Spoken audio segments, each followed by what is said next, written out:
우리가 예수 믿는다고 할 때 이 예수 믿는 것을 절대 교회만 다니는 것으로 생각하시면 안 됩니다. 예수님을 믿으면 분명하게 우리에게 있어야 할 일은 뭐냐면 삶이 계속해서 변화되어져 가는 것입니다. 저와 여러분이 이것을 계속해서 경험해 가셔야 해요. 본문의 히브리서 기자는 바로 이 부분 때문에 답답함을 가지고 있었습니다. 우리가 자주 드리는 설명이지만 이 히브리서는 많은 성도들이 핍박을 당하면서 예수님에 대한 믿음이 흔들리고 예수님을 떠나는 상황에서 이 편지를 쓴 것입니다. 그런데 히브리서 기자가 볼 때 핍박이 무서워서 믿음이 무너지는 게 문제가 아니었습니다. 예수님을 모르기 때문에 믿음이 무너지는 것이 문제였습니다. 그러니까 핍박 때문에 믿음이 무너지는 게 아니고요, 예수님을 모르는 것 때문에 믿음이 무너진다는 것이었습니다. 히브리서 기자가 이 히브리서 5장에서 예수님을 대제사장이라고 소개하면서 그 대제사장이신 예수님을 바라보라고 말씀합니다. 그러면서 예수님을 예표하는 멜기세덱 대제사장을 설명하려고 10절에 언급을 해요. 그런데 이 멜기세덱을 설명하려고 하다가 히브리서 기자가 멈칫하게 됩니다. 왜냐하면 이 편지를 읽는 이들이 설명을 해도 못 알아들을 것 같았기 때문입니다. 그것이 11절 말씀인데요, 멜기세덱에 관하여는 할 말이 많이 있지만 여러분의 귀가 둔해진 까닭에 설명하기 어렵습니다. 이 할 말이 많다는 말은 정말로 이 내용이 중요하다는 말입니다. 그래서 멜기세덱에 관하여서 설명하면 딱 좋을 것 같은데 지금 이 히브리서를 읽을 독자들이 이 설명을 못 알아들을 것 같은 거예요. 그래서 이 히브리서 기자가 쭉 설명해 왔던 내용에서 이것의 이해를 돕기 위해서 잠깐 곁길로 빠집니다. 믿음이 자라야 한다는 것을 언급하고 히브리서의 내용을 계속 이어가고자 한 것입니다. 그래서 사실 히브리서 5장 11절에서 6장 20절까지를 빼고 히브리서 5장 10절까지 읽고 7장 1절로 넘어가면 내용이 바로 연결이 됩니다.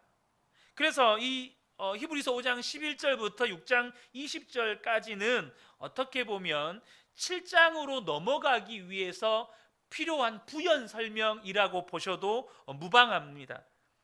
근데 왜 이런 부가적인 설명을 해야 했을까요? 하나님의 말씀을 들으면 이들의 믿음이 온전히 자라야 이 제대로 이해가 되는데, 믿음이 온전히 자라지 못한 사람에게는 하나님의 말씀이 이해하기도 또 소화하기도 어렵다는 것입니다. 그러면 오히려 이해되지도 않는 말씀, 소화되지도 않는 말씀을 들으면 오히려 더 혼란스럽기만 한 거죠. 유대교에서 예수를 믿고 온 성도들은 이 유대교 전통에 굉장히 익숙하게 살았습니다. 자그마치 1500년 동안 이 유대교 전통에서 사는 거예요. 대제사장은 아론의 후손이었습니다. 그런데 예수님이 대제사장이라고 하니까 혼란스러운 거예요. 예수님은 하나님이신데 그러면 대제사장 아론의 후손이라는 뜻인가? 막 이렇게 생각을 하는 거예요. 하지만 성경을 읽어보면 아론의 후손인 대제사장 전에 하나님이 멜기세덱 대제사장을 세운 기록이 나와요. 바로 율법이 오기 전 아브라함 때 있었던 일이죠. 이 멜기세덱은 예수님을 예표하는 분이라고 앞서도 말씀을 드렸는데요, 히브리서 기자가 그 설명을 하려고 하는데 이들이 성경을 모르는 거예요. 이게 종교인의 특징입니다. 여러분, 이슬람교를 신봉하는 수많은 무슬림들이 꾸란의 내용을 잘 모릅니다. 그냥 그들의 이맘이라고 하는 성직자가 그들에게 가르쳐준 내용만 대충 알고 있지 꾸란의 내용을 몰라요, 잘.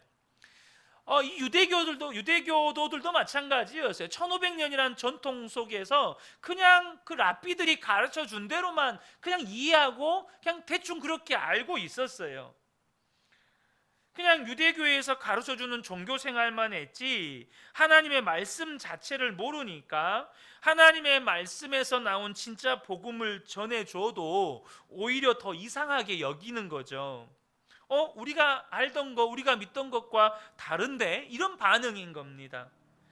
여러분, 하나님의 말씀을 제대로 알고 또 예수님이 누구신지에 대해서 정말로 마음의 갈망을 가지고 말씀을 배우려고 하면 진짜 복음은 진짜 복음으로 들리게 되고 또 거짓은 거짓으로 깨달아지게 됩니다.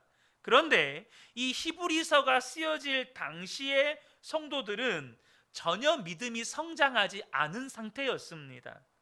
그저 예수님을 믿기만 한다고 하고 교회를 다니기만 한 거지 전혀 말씀을 들을 귀가 열리지 않았다는 거예요. 근데 여러분, 이것이 오늘날 수많은 현대 그리스도인들의 문제이기도 합니다. 종교 생활을 하는 모든 성도의 문제예요. 신앙생활을 10년을 하고 30년을 해도 신앙이 여전히 제자리 걸음인 경우가 많습니다. 뭘로 보고 알 수 있습니까? 삶이 바뀌지를 않아요. 여전히 성질대로 말하고 행동하면서 살고 무엇보다 예수님에 관하여 아는 것은 어린아이 수준에서 벗어나지를 못하는 거예요.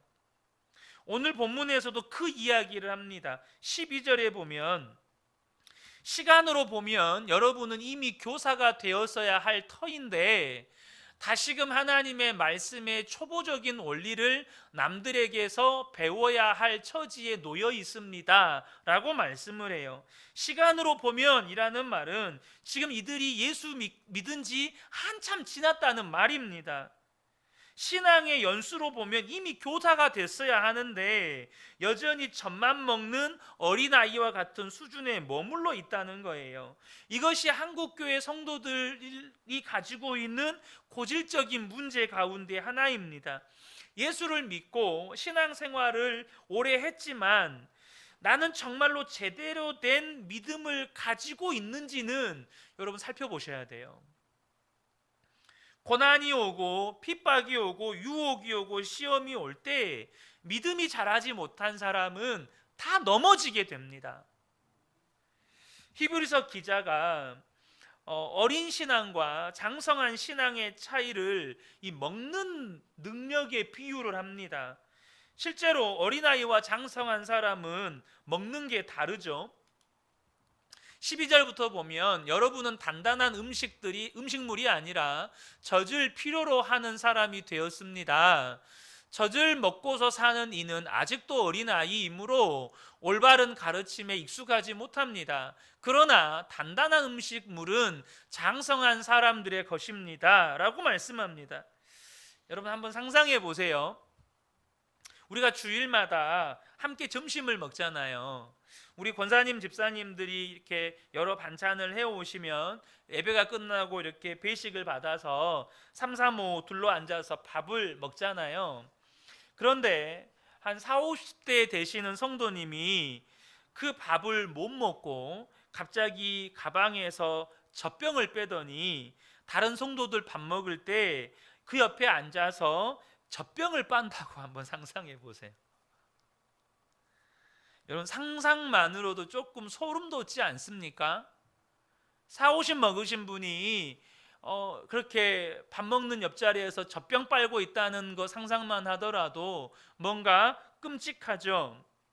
그런데 영적으로 나 자신의 상태가 그 상태에 머물러 있는 것에 대해서는 많은 성도들이 별로 대수롭지 않게 여깁니다.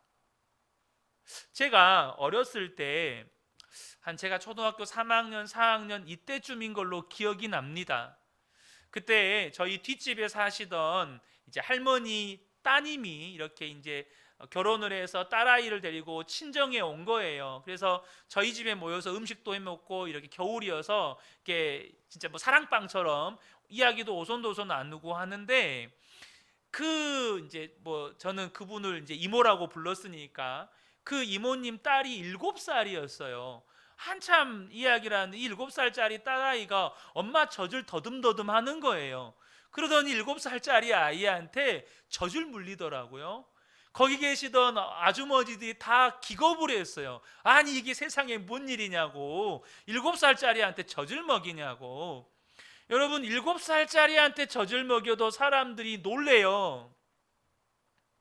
근데 우리의 영적인 상태가 여전히 젖을 빨고 있는데도 별로 대수롭지 않게 여기고 산다는 겁니다. 지금 이 예배 시간도 하나의 식탁입니다. 저와 여러분은 하나님의 말씀을 먹는 사람들이에요. 그러면 어떤 사람이 장성한 사람일까요? 하나님이 어떤 말씀을 하시든지 그 말씀을 잘 먹을 수 있는 믿음을 가진 사람이 장성한 사람입니다. 어떤 말씀 앞에서도 아멘이 되는 사람이 장성한 사람이에요. 근데 어떤 분들은 우리 주님이 보실 때 젖병만 빨고 있는 거예요. 하나님의 말씀을 아직도 이해하지 못하고 속에서 소화시키지를 못하는 거예요. 용서하라고요? 어떻게 그 사람을 용서합니까? 사랑하라고요? 사랑이 안 됩니다. 어떻게 이 상황에서 감사가 됩니까? 속에서 그렇게 막 거부감이 올라와요. 어떻게 그럴 수 있습니까?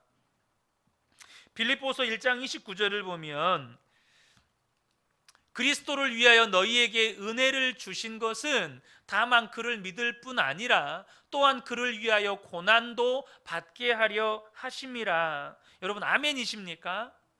여러분, 예수를 믿으면 고난도 받는다고 성경은 분명히 말씀하십니다. 예수 믿으면 당연히 고난 받는 거야. 저와 여러분이 이렇게 받아들이셨습니까? 그렇게 받아들였다면 저와 여러분이 예수를 믿고 어떤 힘든 일을 만나요.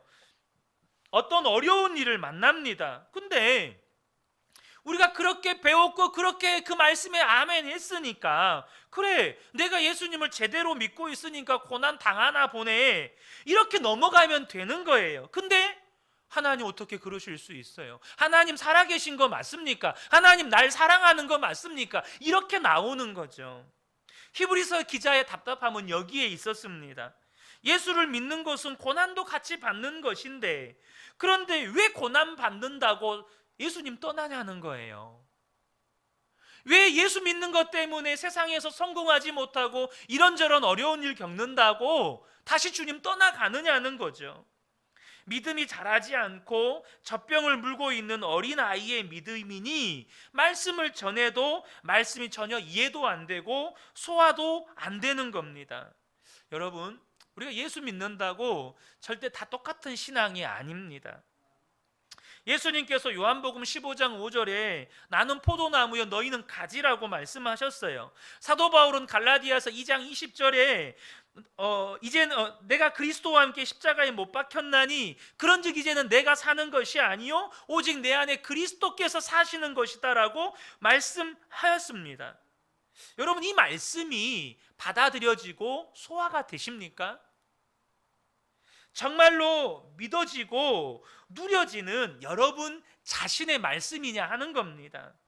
근데 안 되시는 분들도 있어요. 분명히 말씀은 여러 번 들었지만 이해도 안 되고 실제로 경험도 안 돼요. 이렇게 우리에게 하나님의 말씀이 있지만 이 말씀이 다 아주 달고 맛있게 소화할 수 있는 분들이 그리 많지 않다는 겁니다. 안타깝게도 많은 성도들이 처음 교회 나올 때의 믿음 수준을 계속 가지고 갑니다. 말씀이 이해가 안 되는 건 여전히 이해가 안 되고, 소화가 안 되는 건 여전히 소화가 안 되고, 소화불량 걸린 지 10년이 되고 20년이 되어도 그대로 사는 거예요. 어거스틴이 어느 날 꿈을 꾸었습니다. 예수 믿고 자기는 천국에 갈지 알았어요. 천국 문 앞에 갔습니다. 그런데 문지기가 막는 거예요. 자네는 누군데 여기를 들어가려고 하는가? 저 예수 믿는 사람입니다. 그랬더니 천국 문지기가 가만히 어거스틴을 보더니 자네는 예수 믿는 사람이 아니네. 아니 왜 그렇습니까? 자네 마음속에는 철학자만 있어. 어거스틴은 어려서부터 철학을 굉장히 많이 공부했습니다. 어거스틴은 예수를 믿었지만 생각과 마음은 온통 철학자들의 생각과 사상밖에 없었어요. 자네는 철학자지 예수 믿는 사람이 아니네. 그렇게 거절당하는 순간에 깼습니다. 얼마나 놀랬겠어요. 그때 어거스틴이 내가 예수님을 제대로 믿는 것이 아니구나 라고 깨닫고, 그때부터 내가 진짜 예수님을 믿는다면 예수님은 내 안에 계시고 항상 주님의 말씀을 묵상해야지. 그리고 그 다음부터는 정말로 예수님만을 바라보며 살았습니다. 한참 지난 후에 다시 꿈을 꾸었습니다. 예수님을 만났어요. 예수님이 어거스틴에게 묻습니다. 아들아, 내가 너에게 무엇을 해주기를 원하느냐? 그때 어거스틴이 그렇게 대답을 했습니다. 주님, 저는 아무것도 원치 않습니다. 저는 오직 예수님이면 충분합니다. 그렇게 대답을 한 거예요. 여러분, 예수를 믿으면 달라집니다. 예수를 믿으면 사람이 달라져요. 우리가 처음부터 이런 믿음을 가질 수는 없어요. 예수님 한 분이면 충분합니다. 예수님을 영접한 그 순간부터 이 고백이 나오는 건 아닙니다. 하지만 예수를 믿고 1년, 5년, 10년 그렇게 지나면 내 삶이 바뀌는 게 정상입니다. 그래서 하나님의 말씀을 받아들이는 정도가 달라져요. 히브리서 기자가 이 편지를 쓸 때 성도들의 문제는 고난당하는 게 아니었습니다. 예수님을 알고 믿는 눈이 열리지 않았던 것이 문제였어요. 14절을 보면 이 장성한 믿음이 되는 기준을 말하고 있습니다. 그러나 단단한 음식물은 장성한 사람들의 것입니다. 그들은 경험으로 선과 악을 분별하는 세련된 지각을 가지고 있는 사람들입니다.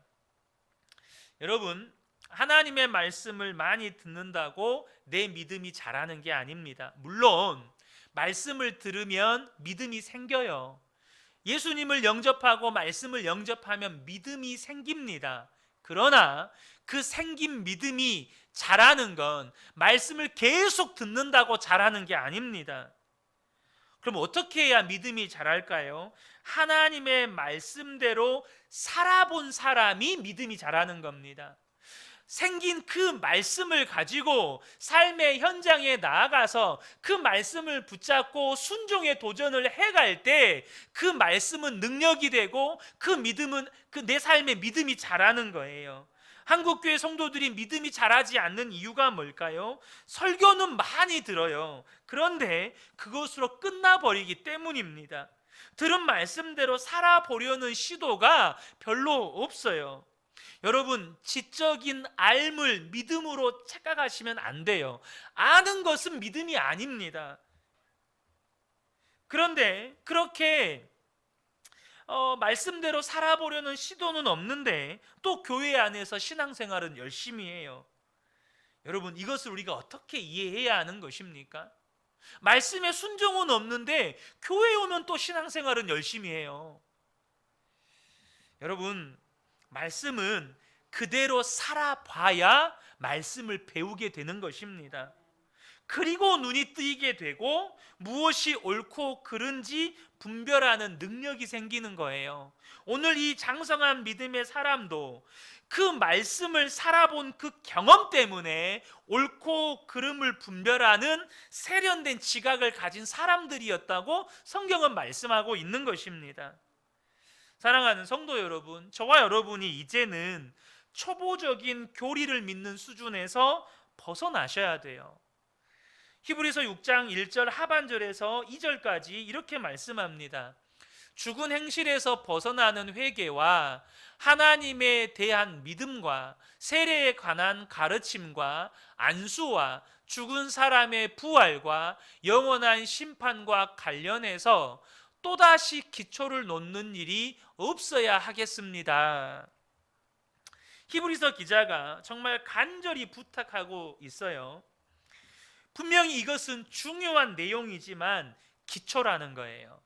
그러니까 다시 말하면 죄 짓는 생활을 회개하고 하나님을 믿고 세례를 받고 또 사명을 받을 때 안수받잖아요. 그 안수를 받고 부활과 영원한 심판과 영생에 관한 믿음을 갖는 것은 예수 믿는 모든 사람이 가지는 기초 중에 기초라는 거예요. 이것이 나쁜 것이거나 버리라는 것이 아니죠. 이건 너무너무 중요한 겁니다. 그러나 그거 믿고 예수 다 믿은 것으로 생각하면 안 된다는 겁니다. 이건 기초라는 거예요. 그러니까 죄를 회개하고 세례받고 하나님 믿고 직분받아서 안수받고 영생과 심판에 대한 믿음을 가지는 것, 이것은 예수를 잘 믿는 게 아니고 기초라는 거예요. 이제 저와 여러분이 정말로 눈이 뜨이고 믿음이 자라야 할 일이 있다는 거예요. 어느 목사님이 성도님들에게 여러분 이제 제자 훈련도 받아야 하고 예수를 믿어도 나는 죽고 예수로 사는 믿음도 가져야 하고 혹시 복음학교도 다녀오실 수 있으면 다녀오시라 이렇게 했더니 중직자 중에 한 분이 아니 예수 믿고 죄사함 받고 하나님 자녀만 됐으면 됐지 뭐가 더 필요합니까? 이렇게 따지는 분이 있었다는 거예요. 여러분 자녀들 한글 깨치고 더하기 빼기 곱하기 나누기만 하면 되지 뭘 또 학교를 다니게 합니까? 읽고 쓰고 말하고 계산할 줄 알면 사회생활하는데 별 지장 없습니다. 근데 학교는 왜 보냅니까? 여러분 세상 교육도 조금 더 배워야 제대로 살 수 있을 거라고 생각하면서 어떻게 영적인 지식에 대해서는 죄사함 받고 하나님 자녀가 됐으면 됐다는 그런 말을 할 수 있습니까? 여러분 이 땅에 태어나기만 하면 된 겁니까? 하나님의 자녀로 거듭나기만 하면 된 겁니까? 절대 그렇지 않잖아요. 우리가 정말로 예수님을 제대로 믿었다면 우리가 주님 앞에 나와서 주님 또 죄 짓고 왔습니다. 용서해 주세요. 용서해 주셔서 감사합니다. 이렇게만 반복하고 살지 않습니다. 우리가 언제까지 또 죄 짓고 와서 용서해 주세요. 용서해 주셔서 감사합니다. 이렇게만 하고 말 겁니까? 국민일보 기자인 이태영 기자가 쓴 더 있다라는 책이 있습니다. 이태영 기자가 선한 목자교회 유기성 목사님을 인터뷰하다가 하나의 질문을 했습니다. 그건 뭐냐면 이 선한 목자교회가 월요일마다 그 손기철 장로님을 모시고 손기철 장로님 이 치유 집회를 한다는 거예요. 아마 아시는 분들도 계시겠지만 이 손기철 장로님 치유 집회에 대해서 반응이 극단으로 갈립니다. 굉장히 좋아하는 분들도 있고 굉장히 싫어하는 분들도 있는데요. 특별히 우리 교단에서는 거의 이단시하는 분입니다. 보통 이렇게 논란이 많은 분을 담임 목사의 입장에서 교회에 모셔서 뭐 집회가 됐든지 뭐 세미나가 됐든지 이런 것을 하는 것을 굉장히 꺼려합니다. 또 유기성 목사님의 스타일도 은사사역자가 아니기 때문에 어떻게 이런 분을 월요일마다 모시고 정기적으로 이렇게 치유 집회를 하는지가 이태영 기자의 궁금점이었습니다. 그래서 이 질문을 했더니 유기성 목사님이 이런 대답을 하셨습니다. 우선은 송기철 장로님이 제가 가지고 있지 않은 큰 은사를 가지고 있기 때문에 우리 교회에도 한국 교회에도 그 은사를 사용하는 것이 필요하다고 생각합니다. 두 번째는 이런 은사 사역일수록 교회 안에서 하시도록 해드려야 건전하게 계속됩니다. 교회에서조차 하지 못하게 하면 교회 밖에서 해야 되는데 그렇게 되면 영적으로 굉장히 혼란스러워집니다. 그래서 저희 교회 부목사님이 매번 집회 때마다 참석하면서 이 은사사역이 성경에서 벗어나지 않는지 영적으로는 문제가 없는지 서로 점검해 가면서 사역을 하시도록 해드리는 것이 우리 교회에도 한국 교회에도 유익하겠기 때문에 허락을 해드렸습니다 라고 대답을 하셨다는 거예요. 그리고 일리가 있죠. 여러분, 하나님은요 절대 한 사역자에게 모든 은사를 다 주시지 않습니다. 그러면 어떻게 해야 되는 겁니까? 나와 다른 은사를 가진 분들과의 어떤 교제나 또 그런 분들과의 교류를 통해서 균형을 잡아야 하는 거죠. 배워야 하는 겁니다. 저는 여러분도 보셔서 아시겠지만 그냥 복음 설교를 하고 그냥 예수님 바라보고 살자고 하면서 성령의 열매 쪽을 강조하는 목사입니다. 그러니까 성품의 변화나 예수님과 동행하는 삶의 변화를 주로 이야기합니다. 그렇기 때문에 저의 단점이 성령의 은사를 소홀히 하기가 쉽습니다. 여러분, 예수님은 그 성령의 은사나 또 성령의 열매나 다 예수님께 속한 것이기 때문에 어느 한쪽도 소홀히 여기지 않으시고 한쪽으로 치우치지 않으실 거예요. 그래서 저는 우리가 11월 1일부터 다니엘 기도회나 또 기회가 된다면 우리 성도님들이 저와 다른 측면에서 은혜를 받으실 수 있는 분들을 통해서 은혜 받으실 수 있도록 길을 열어드리고 싶어요. 항상 우리는요 내가 부족한 것이 무엇인지 알아야 한다는 겁니다. 이 이태영 기자가 더 있다라는 책에 쓴 것은 이분이 이제 기자 생활을 하면서 한국의 유명한 대표적인 목사님들, 사역자들을 정말 많이 만나보면서 깨달은 게 있대요. 그게 뭐냐면 다 예수 그리스도를 중심으로 살고 사역하는 분들이지만 신기하게 서로 너무나 다르다는 거예요. 그런데 그 다른 분야에 대해서는 또 너무나 모르시더라는 거예요. 자기와 다른 분야에 대해서 목사님들이 한결같이 다들 너무 모르신다는 거예요. 그래서 한국교회가 잘 되려면 서로 싸우지 말고 하나님의 영역 안에서 내가 모르는 것이 더 있다는 사실을 인정해야 한다는 거예요. 이것을 우리 신앙생활에 적용하자면 저와 여러분이 지금까지 듣고 배웠던 것보다 하나님의 은혜의 역사는 더 있다는 겁니다. 여러분, 여기에 아멘이십니까?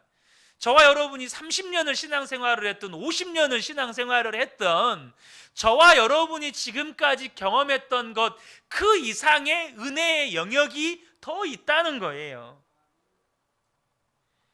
지금 내가 예수님을 믿은 수준보다 더 놀라운 또 더 깊고 깊은 은혜의 영역이 있다는 겁니다. 그래서 내가 알고 내가 믿고 내가 경험한 것만을 고집하는 것만큼 어리석음도 또 교만도 없다는 거예요. 여러분, 하나님의 은혜를 여러분의 경험의 영역 안에다가 절대 제한하시면 안 된다는 것입니다.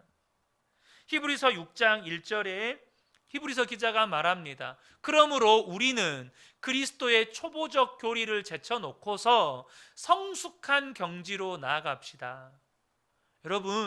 여러분이 지금보다 더 성숙한 경지로 나아가셔야 됩니다. 지금보다 믿음이 더 성장하셔야 돼요. 그런데 이 성숙한 경지는요, 아는 것에서부터 내 삶이 바뀌어지는 거예요. 아는 것에 멈춰 있는 게 아니고 그 아는 대로 내 삶이 바뀌어질 때 그거를 성숙이라고 하는 겁니다. 우리가 꼭 기억하셔야 돼요. 예수님을 머리로 믿어서는 천국 가는 게 아닙니다. 삶으로 예수님이 믿어져야 비로소 천국 갈 믿음이 생긴 거예요. 마태복음 7장 21절에 나더러 주여 주여 하는 자마다 천국에 들어갈 것이 아니요 다만 하늘에 계신 내 아버지의 뜻대로 행하는 자라야 들어가리라. 뭘 말하는 겁니까?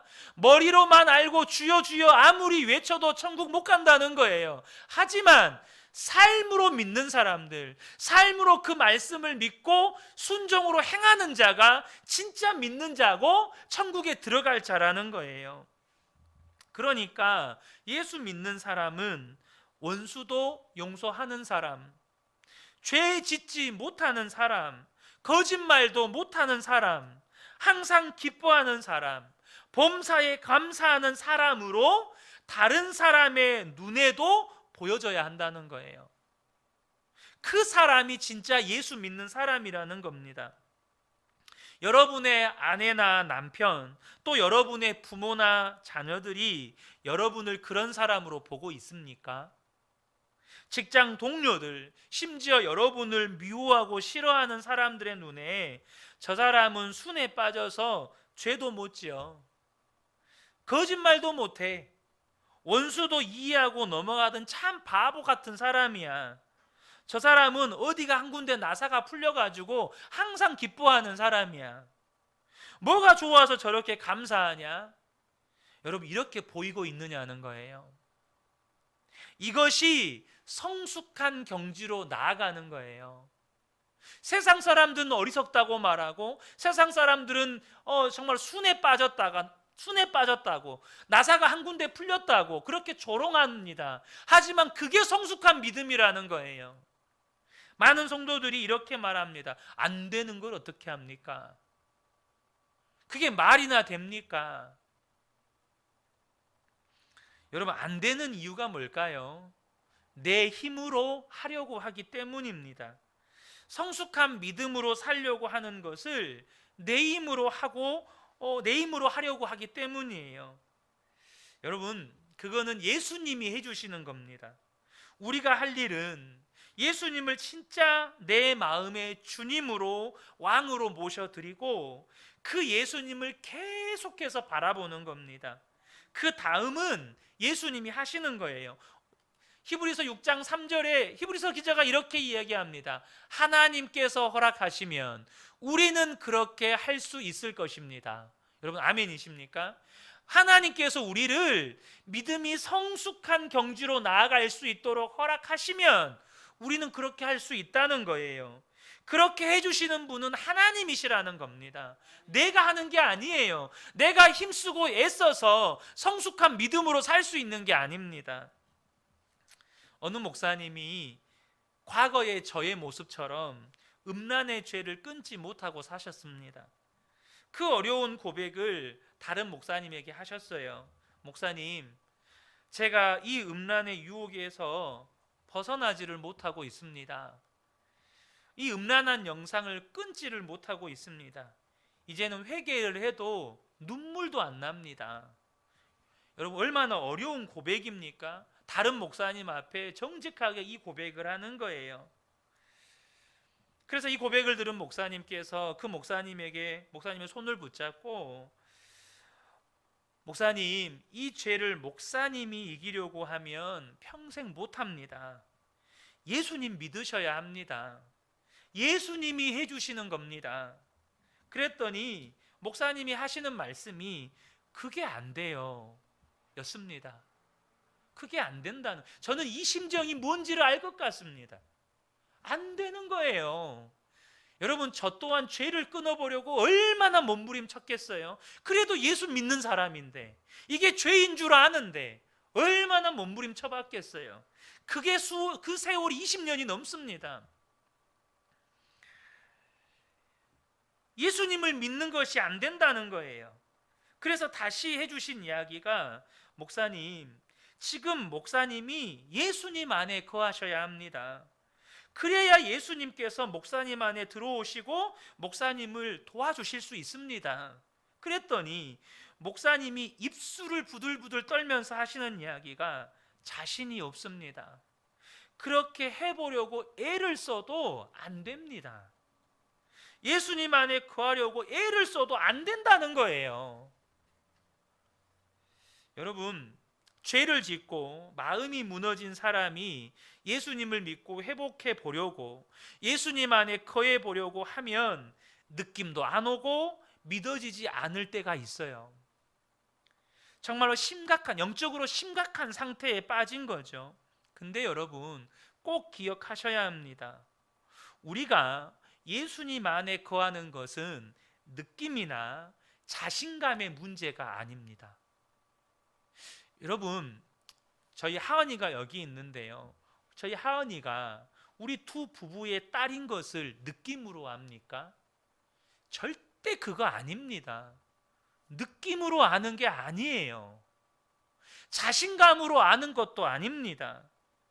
여러분, 이것은요, 내가 믿으면서 누리는 거예요. 예수님이 초청하셨습니다. 요한복음 15장 4절에 내 안에 거하라, 나도 너희 안에 거하리라. 예수님이 누구에게 내 안에 거하라고 하셨겠어요? 죄로 인해서 삶이 무너진 사람들, 도무지 자기 힘으로 회복하지 못할 사람들, 그 사람들에게 내 안에 거하라고 하셨습니다. 예수님은 우리를 누구든지 아무 조건 없이 예수님 안에 거하도록 허락하셨어요.